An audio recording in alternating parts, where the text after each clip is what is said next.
Hai semua para kelom pencapir kelas Sabtu. Ya, Hai. kembali lagi Hai. bersama saya Ebin. Kabar semua. Ada Raki dan ada Iwan. Kembali lagi. Nah, kita seneng banget nih. Kita Iwan ada lagi. akhirnya, alhamdulillah. Iya, soalnya terakhir gimana, Wan? Ada halangan aja ya kemarin. Ada halangan. Sudah saya konfirmasikan ke Master Corbuzier kemarin. Ada di YouTube. Klarifikasi harus sama dia ya. Ada. Jelas. Oke, hari ini adalah hari yang bersejarah untuk kelas Sabtu. Kenapa? Karena kita ini pertama kalinya menerapkan diversity and inclusion. Ya, karena kita, iya gitu. Kita harus ini dong. Jadi kita nggak bisa selalu itu aja gitu yang menjadi bintang tamu. Maka kita ada, dan kebetulan beruntung sekali kita kali ini mendapatkan tamu yang sangat spesial ya hari ini dan akan share dan banyak ngobrol sama kita. Tanpa pikir panjang dan perkenalan lebih panjang lagi, mari kita sambut Puri Anindita. Puri. Halo. Hai Puri. Waalaikumsalam. Apa kabar Puri? Gue tuh lagi berpikir dari tadi lo memberikan intro itu ya, kita tuh terakhir kali ketemu tuh berapa tahun yang lalu. Terus gue pikir kayaknya terakhir kan berarti pas gue wisuda ya, itu berarti 2005. Astaga. Oke. Kita nggak pernah menyebutkan loh kita berapa umur berapa. Ini pertama kalinya. Itu bukannya waktu pertama kali kita ospek ya 2005 itu? Ospek S2 maksudnya. Magister. Tapi bener banget itu berarti udah cukup lama ya. Kalau 2020 15 tahun terakhir. 15 tahun, men. Iya. Gila parah. 15 tahun. Asli. Tua ya? Asli. Oh, bukan tua tapi berpengalaman. Berpengalaman. Gila bener. Udah lama banget ya, Bro. Lama banget. Tapi sekarang senang banget Pur kita bisa ngobrol lagi, terus udah gitu bisa ketemu lagi walaupun virtual. Ya, bener banget. Terima kasih ya udah masih inget sama gue. Iya. Guys, boleh nanya nggak? Boleh dong, boleh. Oke. Boleh. Nanti gue akan kasih konteks sebagai yang tidak tahu pertanyaan ini ya. Jadi, terima kasih sudah memberikan saya kesempatan sebagai orang yang breaking the glass ceiling, gitu kan. Yeah. Pertama kalinya ada yang make up di kelas Sabtu loh. Nah, itu. Walaupun Raki tiap hari itu pakai lip gloss sebenarnya. Loh, ini juga shading ini. Shading. Oh ya, pertama untuk yang menyaksikan saya tidak bangun seperti ini ya. Ini kebetulan pulang kantor nyampe rumah gue langsung set laptop terus langsung ketemu kalian. Jadi I don't wake up like this. Ini hanyalah ilusi. Kemudian kedua pertanyaan gue adalah gue orang keberapa setelah kalian menelpon Christine Nelwan dan Astrid Puspitasari. Wih. Waduh.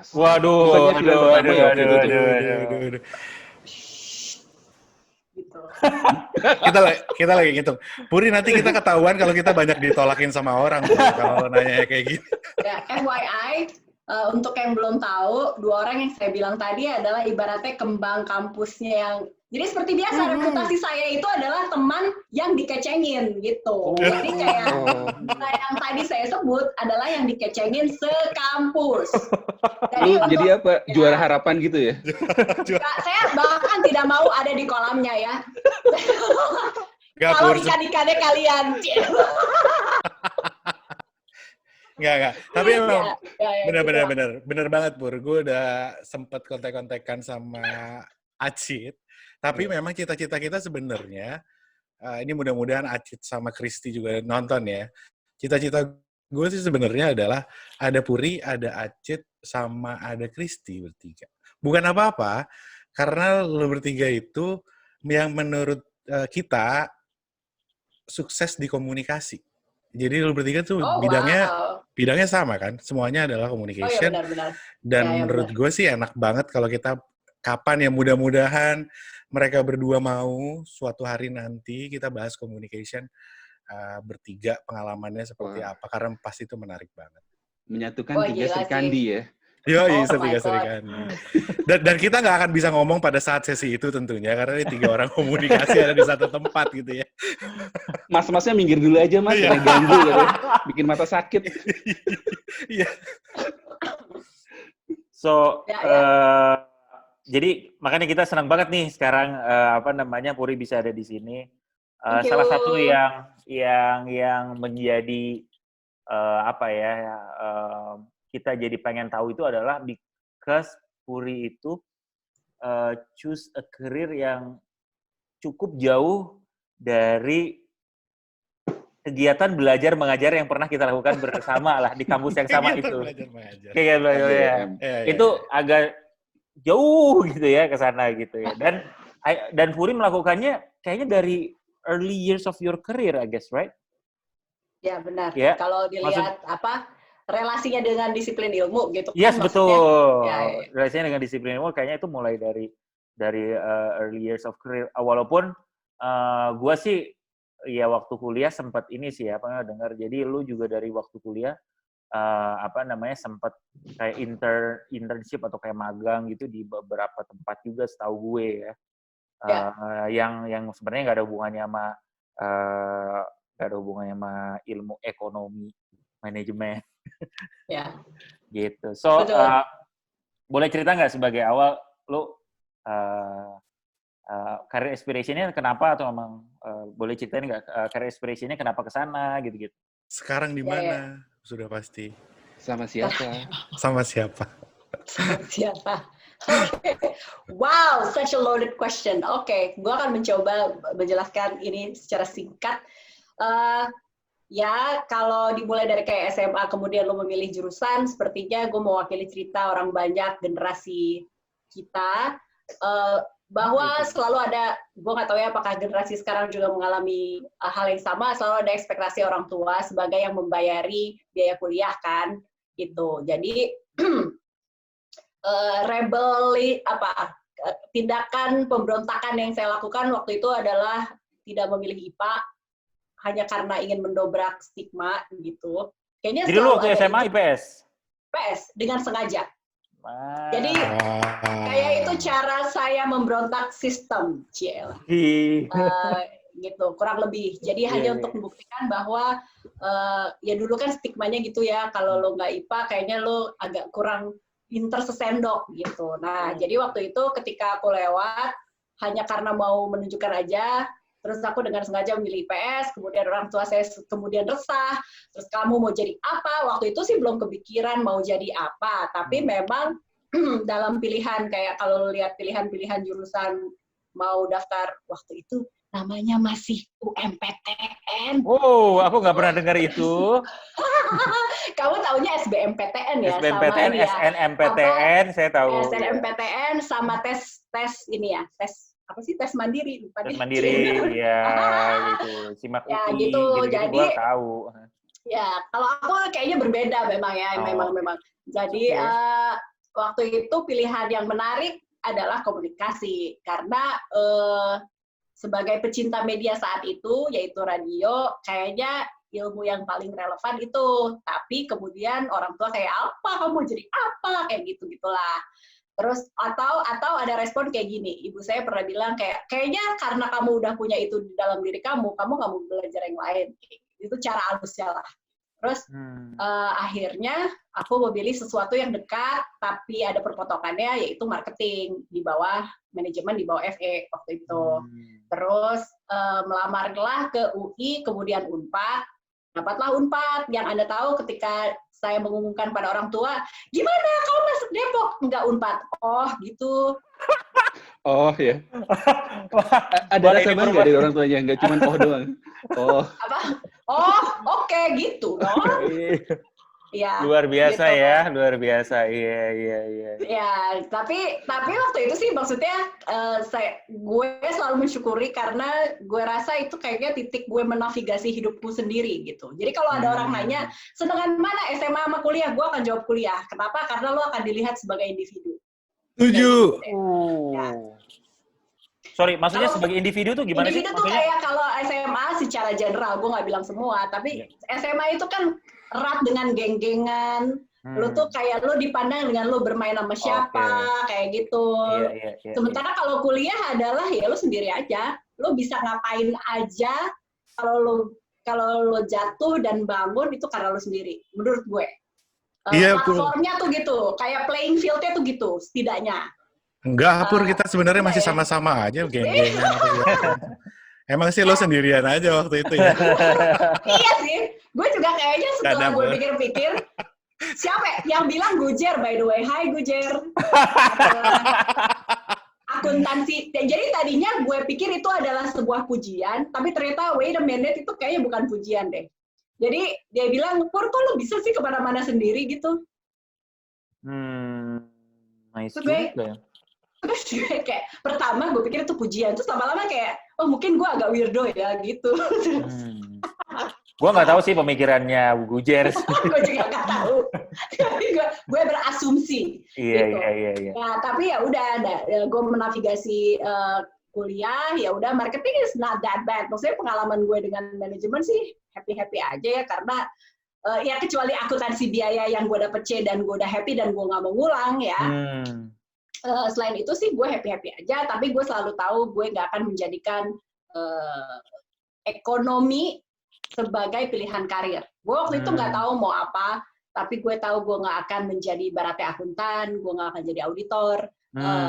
Tapi apakah gue tahu persis apa yang gue mau, gue nggak tahu. Kemudian waktu itu adalah lowongan di Hard Rock FM Bandung, waktu itu butuh penyiar. Ya udah, gue siaran hanya karena dengan gue suka dunianya dan hanya karena gue butuh uang saku waktu itu. Di zaman-zamannya Panji Pragiwaksono berarti ya? Gila, gue ibaratnya duduk di kursi VIP untuk melihat perjalanan orang-orang keren. Iya. Tapi emang zaman itu keren-keren banget sih ya. Zaman kita itu emang keren-keren banget. Iya, gue setuju banget. Dan gue dapat pelajaran banyak banget dari Mutia Kasim waktu itu. Mentor media, dihormatilah di zamannya gitu. Iya. Ya udah, jadi di saat itu sih gue happy-happy aja ngejalaninnya. Kemudian lulus dengan sendirinya karena Hard Rock FM Bandung ada di Jakarta dan gue balik ke Jakarta. Terus gue juga gabung ke Jakarta. Kemudian trajektori karir gue, karena saat itu radio belum bisa jadi tulang punggung kehidupan saya, maka saya harus punya pekerjaan kedua. Misalnya gue di record company gitu. Jadi mungkin yang agak non media adalah itu, tapi itu menjadi jembatan gue ke dunia digital. Waktu itu produk digital pertama adalah RBT. Jadi lumayan banyak. Kenangan terindah Samson, gila lo, parah banget kan. Toksel di zaman dulu tuh. Itu jadi gara-gara nelfon RBT ini itu kantor gue bisa outing kemana gitu, gue lupa deh. Wah. Jadi kalau nelfon Puri sampai sekarang setiap hari RBT-nya ganti gitu ya, Puri? Gitu, terus gue selalu bersyukur kayaknya dalam perjalanan karir gue, kesempatan itu muncul bukan dari bukan dengan gue ngelamar kali ya. Kayak ada orang yang lu nggak mau coba ini, lu nggak mau coba itu, gitu. Jadi kayak dibukakan jalan gitu ya? Dibukakan jalan oleh orang lain gitu. Ada proses yang gue lewatin, tapi nggak sekonvensional lo buka job street atau apa gitu. Nah, waktu itu ada Voice of America itu butuh international broadcaster untuk kontrak. Jadi dia nggak cari pegawai tetap. Kayaknya itu cara mereka memangkas birokrasi kayaknya. Terus akhirnya karena belum banyak orang yang tahu, gue adalah angkatan pertama yang nyoba. Ya, karena angkatan pertama pilihannya cuma sedikit. Jadi ya dapatlah saya gitu. Jadi kayak pilihannya cuma berapa, terus akhirnya gue berangkat aja gitu. Dan gue bersyukur gue bisa di kota melihat Di kota apa, sorry? Washington DC waktu itu. Jadi kayak gue berangkat, menurut gue ini adalah pintu gue melihat dunia, terus lebih dekat dengan dunia broadcast. Waktu itu kan basic gue baru radio, gue nggak pernah belajar TV. Jadi ya udah, gue belajar TV lah di sana, walaupun skupnya beda ya, internasional dengan cara-cara yang berbeda. Kayak di sini lo boleh doorstop di depan kantor, kalau di sana nggak boleh, kayak gitu-gitulah.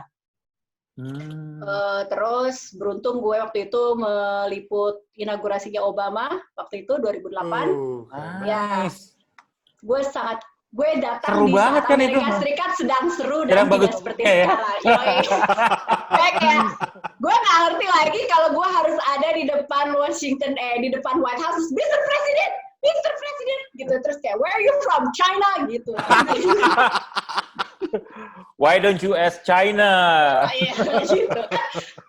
Takut kan, gitu. Jadi gue sangat-sangat bersyukur. Abis itu gue balik. Gue gabung untuk pertama kalinya di manajemen media, waktu itu Gen FM, belajar hal lain lagi tentang, ternyata radio bisa memutarkan hits dengan durasi talk yang sangat pendek. Ya udah, gue gabung ke situ,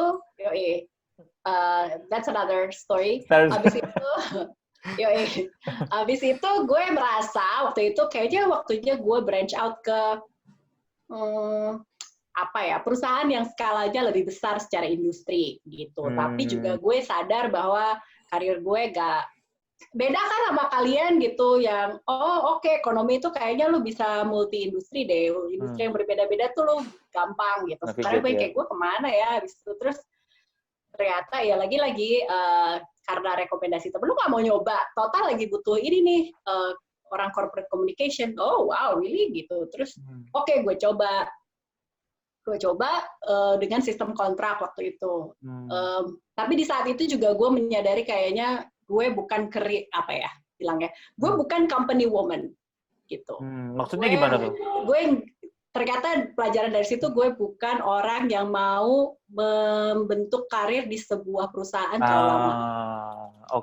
Seperti misalnya generasi bokap gue.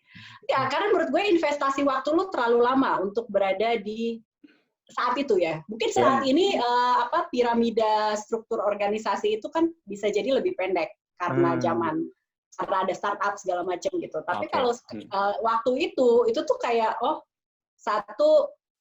lo harus nunggu berapa ya, kayak urut kacang gitulah. Sejago-jagonya lo ada urut kacangnya kan gitu. Iya. Nah, sampai sini dulu, Pur. Sampai sini ya kan. Lu cerita kan itu masuk ke corporate ya. Yang gue pengen tahu itu pertama adalah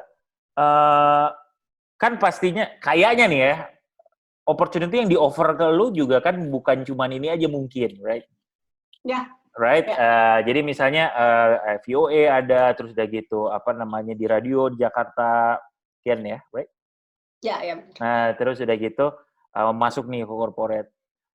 Path-nya kenapa lu pilih ini, kenapa yang lu pilih ini gitu? Karena menurut gua, apa karena lu memang seneng? Atau ini yang membuat lu curious? Karena kan pastinya ada juga mungkin yang lain-lain yang mungkin ditawarkan ke lu, atau lu, ini kayaknya mungkin pengen ke, atau misalnya marketing mungkin, I don't know gitu. Jadi pengen tahu aja, what drives you, what kind of interest yang pengen, gue emang pengennya ke sini nih gitu. Atau based on apa yang ada di depan, terus udah gitu, ini gue kayaknya pengen pilih yang ini aja. Tapi itu kayak kombinasi semuanya deh. Dari semua yang lo bilang. Jadi kayak... Gue juga lupa apa yang gue bilang, cuman oke. Tapi gue bisa nangkep, kayak...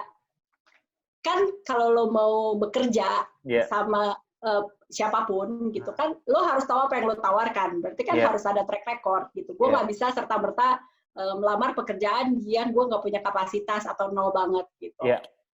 Jadi berdasarkan itu maka gue sadar gue harus mulai masuknya dari media atau komunikasi gitu. Itu kan satu lingkaran. Habis itu nanti lingkaran lainnya adalah ada curiosity di situ, ada ketertarikan gue apa waktu itu. Kalau lo lihat di zaman itu adalah gue tertarik bergabung dengan industri yang lebih besar saat itu, oil and gas. Gitu.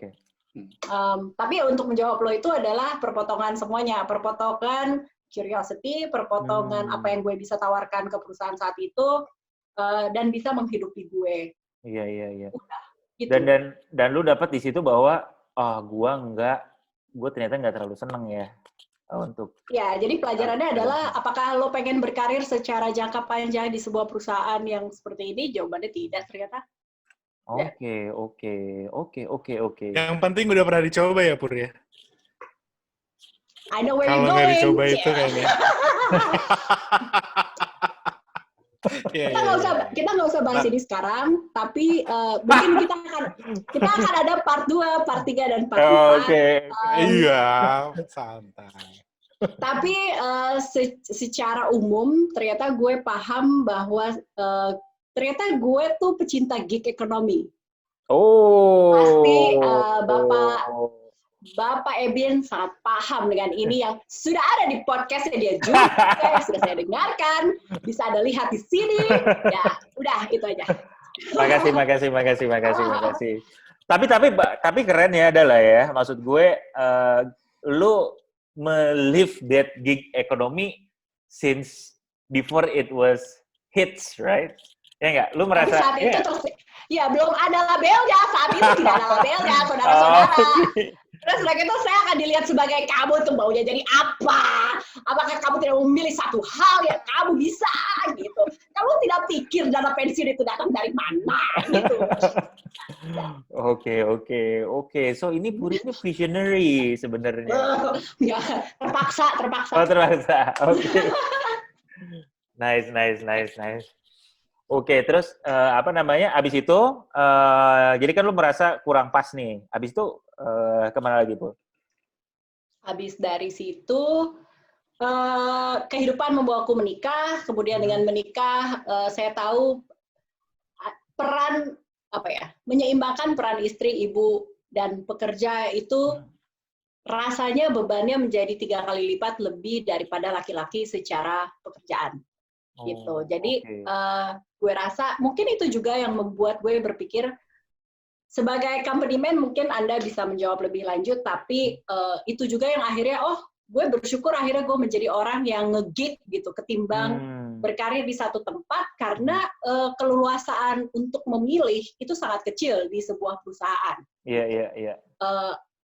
Jadi kalau memang perusahaan ada kerjasama dengan saya, mendingan dibuat jenis kerjasamanya seperti apa? Apakah project ataukah kerjasama dengan kontrak dalam durasi tertentu? Itu nggak apa-apa. Tapi kalau misalnya gue menjadi orang yang mengharapkan abis ini gue jadi ini, abis itu gue jadi vice president, untuk gue itu agak kurang realistis. Mungkin untuk sebagian orang, but we need women to break the glass ceiling gitu. Tapi menurut gue perempuan juga punya saat ini dengan ada internet, lo punya kemampuan memilih hal lain yang cocok buat lo. Sehingga, dan makanya gue bisa paham kenapa orang yang setelah menikah mempunyai bisnis online dan mengembangkan brandnya sendiri. Karena dan ini PR buat perusahaan sih menurut gue adalah ketika diversity itu udah nggak ada di perusahaan lo dalam level menengah ke C-level dan nggak ada perempuan, maka kalian harus membentuk satu kultur baru. Gitu. Kalau misalnya di perusahaan lo nggak ada flexibility waktu, nggak ada daycare, nggak ada paternity leave yang sama panjangnya dengan maternity leave, maka perempuan-perempuan lain akan bekerja untuk dirinya sendiri atau melakukan hal lain yang di luar dari perusahaan. Menurut gue itu. Oke. Dan itu terjadi pada gue. Oke, so jadi menurut lu the choices ya, choice-nya itu yang penting ya. We have the kita punya pilihannya itu ya, sehingga dalam konteksnya kalau dari sisi company the company need to provide the infrastructure agar orang tuh bisa milih gitu, right? Inclusion itu kan, jadi lu bisa, whoever you are, lu punya opportunity yang akan bisa equal gitu. Yes, benar. Nice. Nah, terus news anchor itu kapan nih mulai masuknya nih? Aduh, kapan ya? Jadi di antara semua gig ekonomi kan gue ya gitu ya. Jadi kayak gue perlu tahu menavigasi apa yang gue bisa, apa yang bisa gue lakukan. Dan jadi di satu masa gue melakukan bahkan di masa sekarang akhirnya gue punya 4 pekerjaan. Gitu. Oh, at the same time? At the same time. Oh, oke. Boleh. Cuman pertanyaannya adalah kenapa news anchor kayaknya dimulai dengan gue punya ada yang halo. Ya. Ya, your internet connection is unstable. Gak apa-apa kok, udah stable lagi. Ya, gue lupa ya kenapa jadi di depan layar tuh. perkenalan gue dengan grupnya Jawa Pos. Waktu itu gue pernah tinggal di Surabaya. Gue membantu mereka di sebuah program. Tapi akhirnya gue balik ke Jakarta. Dan kepindahan gue ke Jakarta itu bersamaan dengan mereka mau membentuk TV baru. TV berjaringan nasional di Jakarta dengan brand Jawa Pos TV. Gitu. Terus ya udah akhirnya itulah pertama kali gue merasakan di depan layar tapi Indonesia, bukan di Washington DC gitulah kurang lebih. Nice. Oke. Ya. Oke, jadi 4-nya itu apa aja dong? Keren. Ini udah dari kapan Pur lo jadi news anchor? Oh my God. Gak sih, tapi di antara pokoknya fast forward, gue tuh baru di Jawa Pos TV lagi itu setahunan. Karena gue baru di Jakarta lagi setahunan. Sebelumnya gue tinggal berpindah-pindah gitu. Nah, 4 hal yang gue lakukan adalah yang selalu menjadi backbone gue. Oh, terima kasih sudah mengingatkan. Gue bersyukur sebelum pandemi, itu gue sudah merasakan remote working yang berhasil. Penemuannya juga cukup terseok-seok, tapi akhirnya selalu ada link yang lo nggak mau coba ini, terus gue dikirimin link. Jadi ada sebuah startup website travel Belanda, semacam kayak booking.com atau Airbnb, tapi keluaran Belanda yang butuh content editor. Gue rasa juga itu pelajaran kayak, wow, cara mereka untuk merekrut tenaga kerja udah nggak lagi lokal di sana gitu, tapi di mana aja. Ya udah, gue jadi content editor, itulah membuat gue bisa berpindah-pindah dari 4 kota sebelum gue balik lagi ke Jakarta. Jadi gue menjadi content editor di startup Belanda itu. Pas gue balik sini, gue jadi news anchor gitu deh. Jadi nah, ini company di Belanda untuk konten di Belanda juga, right? Kontennya sih bahasa Inggris. Tapi untuk di sana, maksudnya marketnya atau global market? Market utamanya US dan Eropa, ya. Oke. So this is a Dutch company, hire an Indonesian, dan untuk market in Europe dan US gitu. Apakah ini penjajahan baru, teman-teman? Saya tidak tahu. Kalau iya, India udah duluan dijajah berarti. Karena udah lama mereka begitu ke orang India. Tapi itu kayak apa ya? Ya, gue bersyukur. Tapi juga pada saat bersamaan, gue kayak melihat, valuasi gue tuh sebenarnya di skala internasional tuh segini ya. Yang buat mereka mungkin adalah sedikit lebih murah dibandingkan tenaga kerja lokal mereka gitu kan. With international quality. Nice. Oke. Jadi itu pertamanya lu ngerasain bisa remote working. Jadi ya benar ya, lu pertama udah gig ekonomi, terus udah gitu ada remote working. Jadi before the time itu lu berkesempatan untuk bisa menjalaninya lebih dulu ya. Ya, gue nggak tahu apakah itu sebuah blessing atau sebenarnya itu kutukan gitu. Tapi itu gue jalani asli. Karena sekarang semua orang Zoom call. Dulu nggak ada orang Zoom call, Skype call nggak ada. Terus kayak gue kayak semacam gue harus ke cafe, belum ada co-working space, gue harus ke Starbucks biar gue dapetin, terus gue bisa Skype call kayak gitu-gitu. Jadi gue nggak tahu sih, tapi gue bersyukur gue melewatinya. Jadi kalau sekarang orang bilang, Puri gimana rasanya pandemi? Gue cuma mau bilang sama semua orang bahwa inilah kehidupan yang gue jalani sehari-hari. Dan kalau untuk bapak-bapak yang akhirnya kerja di rumah, ya demikian rasanya menjadi istri, ibu yang bekerja di rumah. Selamat datang di dunia saya. Gitu. Welcome.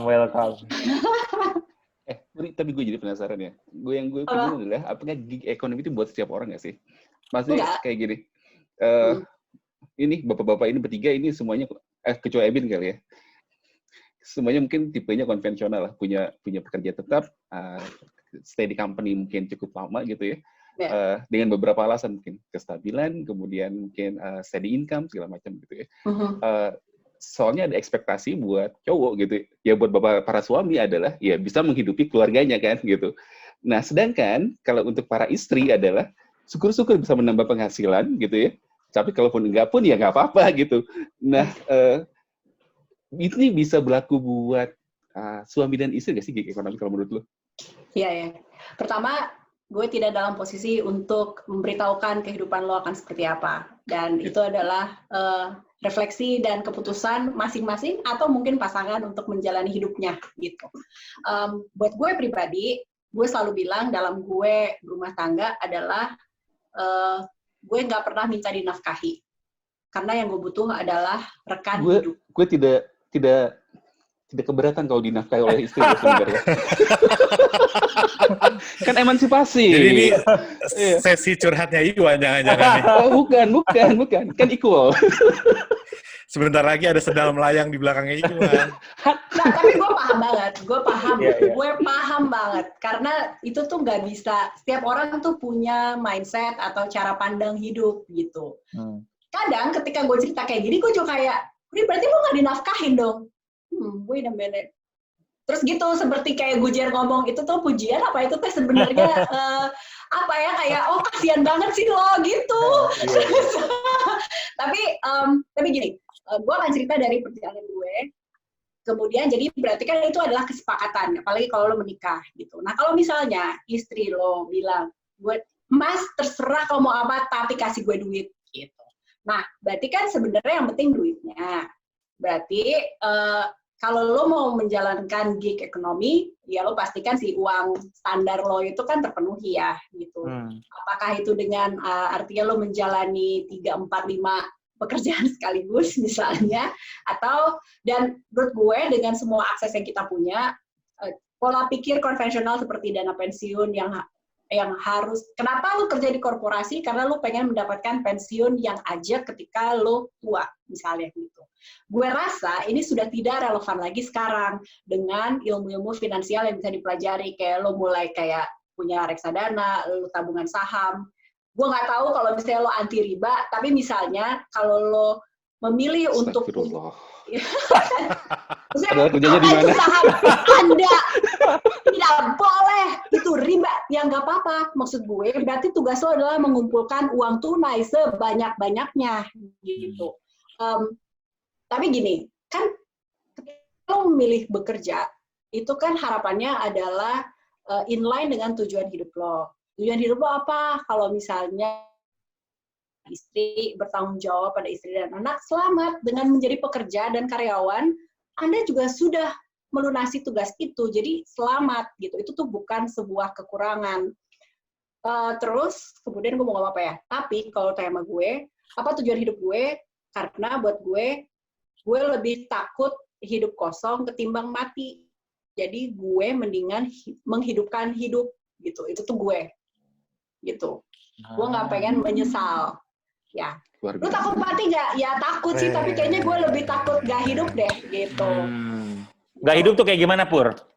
Gak hidup tuh itu, maksudnya lu ada yang kosong dalam jiwa lo, ada sesuatu terpenjara yang gitu ya, Pur ya. Lo berandai-andai, lo tidak lakukan sekarang, dan tentunya bertambah umur, bertambah ibaratnya tanggung jawab, kemungkinan lo memilih itu lebih sedikit gitu. Makanya gue nggak tahu apa yang penting buat lo, karena nggak bisa semuanya penting. Lo kan harus memilih 3 hal atau setidaknya 2 hal yang penting buat lo. Doa gue tentunya mudah-mudahan apa yang penting buat lo dan buat orang-orang sekitar lo itu sejalan. Kalau tidak sejalan, berarti Anda harus bekerja ekstra keras untuk menjadi manusia merdeka. Merdeka itu apa? Merdeka memilih, gitu. Betul. Gitu. Jadi mudah-mudahan bisa jelas sekarang ya, Wan ya. Kesannya ngomongnya ke Iwan doang. Balik lagi, gue belum menjawab pertanyaan Iwan ya. Menurut gue bisa. Apakah gampang? Tidak. Tapi apakah mungkin? Mungkin. Gitu. Sepakat. Individu merdeka ya ini intinya ya. Oh, Anda sering gila gitu ya? Oh, keren. Saya juga. Enggak, tapi sekarang menurut gue sih ini menjadi relevan banget, maksudnya dengan demokratisasi ekonomi gitu ya. Dengan gigs ekonomi ini maksudnya pilihan pekerjaan itu kan jadi banyak kan. Dan banyak kecenderungan orang buat switching karir. Balik lagi nih ke tema awal kita, keresahan di masa-masa usia seperti ini. Kalau kita pengen nyoba sesuatu hal yang baru, daripada misalkan lu hidup tapi lu ngerasa mati dalam dan inside gitu, maksudnya ya kenapa enggak kan? Tapi menurut gue ya emang harus ada sesuatu yang dikorbanin kan, kestabilan atau segala macam. Tapi ya balik lagi, menurut lu tiap orang ngejalanin rumah tangganya masing-masing kan, dengan rules dan ya kesepakatannya lah. Ya, benar. Anda benar. By the way, gue cuma mau bilang, kan prioritas ya. Jadi gue belajar dari Randy Zuckerberg, itu dalam keseharian kita cuma bisa pilih 3 hal. Dari 5. Coba, ntar gue inget-inget. Family, work, sleep, fitness, and friends. Nah, gue nggak pernah ketemu temen selama 1,5 tahun ini. Karena gue jadi ibu, my me time is my working time, and I don't sleep. Gimana tuh? Jadi gue dapat apa? Gue family, work, fitness saat itu. Tapi sekarang kayaknya cuma 2 bahkan. Cuma 2. Family and work. Kita bertiga fitness ya lebih ya. Hebat banget. Jadi lebih fokus ke fitness. Bisa kelihatan badan besar-besar kita semua ini. Jadi gue sih senang ya dengan adanya tren si IG Live atau Zoom call kayak gini, karena gue bisa kangen-kangenan sama temen gue tanpa gue harus ada di sana. Karena gue sebelumnya gue nggak bisa ikut bukber, nggak ada apa itu ketemu-ketemuan. Kerjaan gue kalau nggak sama anak gue kerja dan kerja dan kerja dan kerja. Gitu. Demikian. Ya itu adalah pengorbanan. Jadi balik lagi menjawab pertanyaan Iwan, realistis dan pilih perjuanganmu masing-masing. Ya, demikian. Baiklah. Choose your battle ya. Jadi, Pur, lu emang tidur gimana, Pur? Maksud gue, lu bilang tadi no sleep atau less sleep. Pertanyaan apa itu tidur gimana? By the way, gue 10 menit lagi harus pamit, guys. Maaf banget loh, tapi kalau jadi bersambung dan mungkin ada pertanyaan lo yang belum terjawab, gue dengan senang hati membuat jadwal lagi bersama kalian. But I'm so sorry, this is part of motherhood. Gue harus nyusuin anak gue 10 menit lagi. Tapi kayak, ya gitu ya, maksud gue, menjadi perempuan, itu gue nggak mau mengeluh karena jenis kelamin. Tetapi realitanya adalah ketika lo punya banyak peran, artinya harus ada yang dikorbanin, gak bisa gitu. Jadi gue mau, karena buat gue mengerjakan sesuatu yang gue cintai itu penting, maka gue harus mengalah dengan hal lain, yaitu tidur. Tidur gue itu, gue pernah dalam 1 hari hanya tidur 2 jam. Jadi kayak, mau gila sih rasanya kayak, anjir parah banget ya. Coba ternyata, gue lebih sedih kalau gue nggak melakukan apa yang gue suka gitu. Jadi, kan kenapa lu lakukan itu? Karena lu pengen banget gitu. Jadi ternyata gue rela gue mengorbankan tidur gue. Walaupun itu tidak sehat mungkin untuk sebagian orang ya. Dan gue akan dimarahin Coach Carlo, by the way. Coach Carlo yang menjadi guest star Anda beberapa episode yang lalu sempat kita tuh satu project waktu itu, project dokumenter, tapi karena pandemi jadi tertunda. Tapi gue dapat pelajaran banyak banget soal fitness sama dia. I see. Yoi. Lu mengganti beauty sleep lu pakai apa? Puri. Make up gitu. Ini kan supaya bisa waras ya, Pur ya. Ya.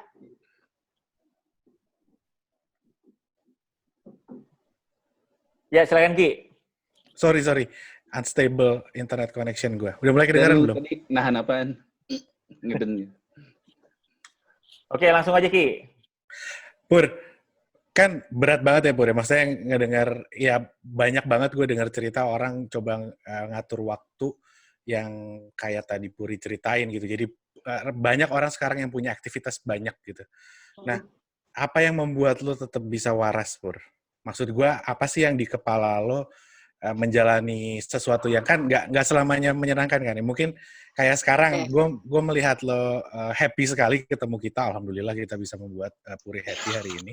Cuman kan pada saat lo harus menjalankan sesuatu yang aduh gila nih gue lagi capek banget, gue harus begini, lo harus ada sesuatu di kepala lo yang untuk membuat lo terus jalan kan.